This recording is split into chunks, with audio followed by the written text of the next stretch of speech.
First question. Consider the following statements. First statement చూడండి. Article 1 or 2 empowers Parliament to enact legislation that establishes the criteria for disqualifications.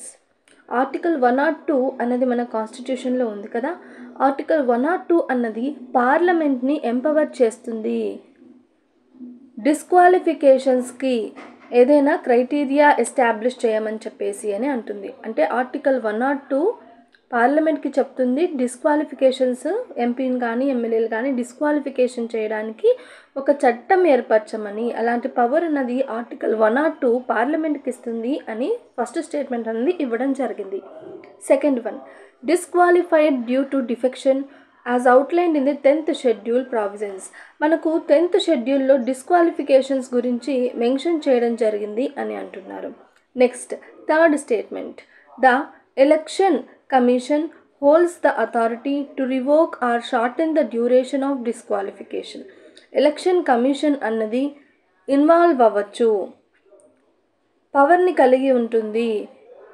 ఎలాంటి దాంట్లో అంటే ఈ డిస్క్వాలిఫికేషన్లో దాన్ని revoke చేసుకోవడం కానీ, లేకపోతే డిస్క్వాలిఫికేషన్ టైంని షార్టెన్ చేయడం కానీ, డ్యూరేషన్ని షార్టెన్ చేయడం కానీ, రివోక్ చేయడం కానీ ఎలక్షన్ కమిషన్ అన్నది ఒక పవర్ని కలిగి ఉంటుంది అని అంటున్నారు. క్లియర్? ఇప్పుడు ఏమడిగారు వాళ్ళు? కరెక్ట్ స్టేట్మెంట్ని ఫైండ్ అవుట్ చేయమని చెప్తున్నారు. అవునా కాదా? Let's see. Yes, article 1 or 2 అన్నది పార్లమెంట్కి పవర్ ఇస్తుందన్నమాట. డిస్క్వాలిఫికేషన్స్ కోసం ఒక చట్టం చేయండి అని చెప్పేసి. సో ఫస్ట్ స్టేట్మెంట్ అన్నది 100% కరెక్ట్. గుర్తుపెట్టుకోండి, that is 1 or 2 article power ఇస్తుందన్నమాట. డిస్క్వాలిఫికేషన్ కోసం ఒక లెజిస్లేషన్ చేయమని ఎవరికి ఇస్తుంది? పార్లమెంట్కి.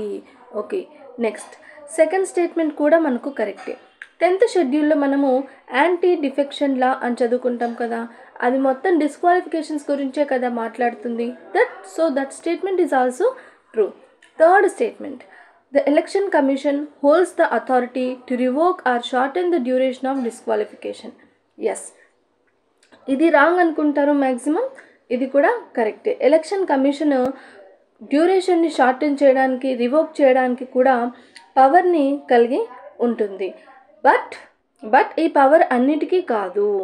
బట్ కొన్ని డిస్క్వాలిఫికేషన్స్కి మాత్రమే ఎలక్షన్ కమిషన్ పవర్ అన్నది కలిగి ఉంటుంది. Clear?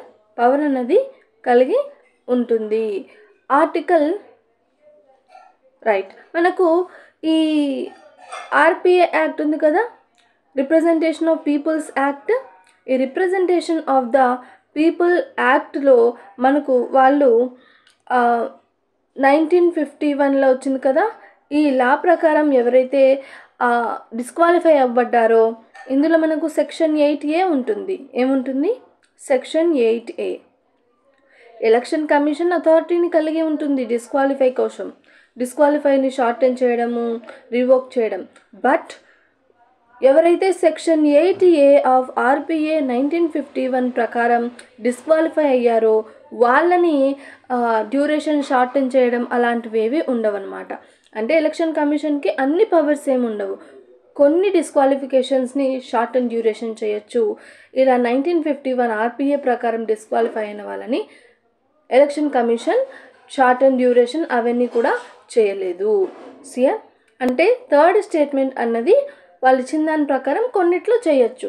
So this is also correct statement except section 8A అనమాట. Clear? Done. So first statement correct, article 1 or 2. Second statement 10th schedule. Third statement election కొన్ని పవర్స్ని కలిగైతే ఉంటుంది except section 8A. So what is the correct statement for this question? It is option A. Option A 1, 2 and 3.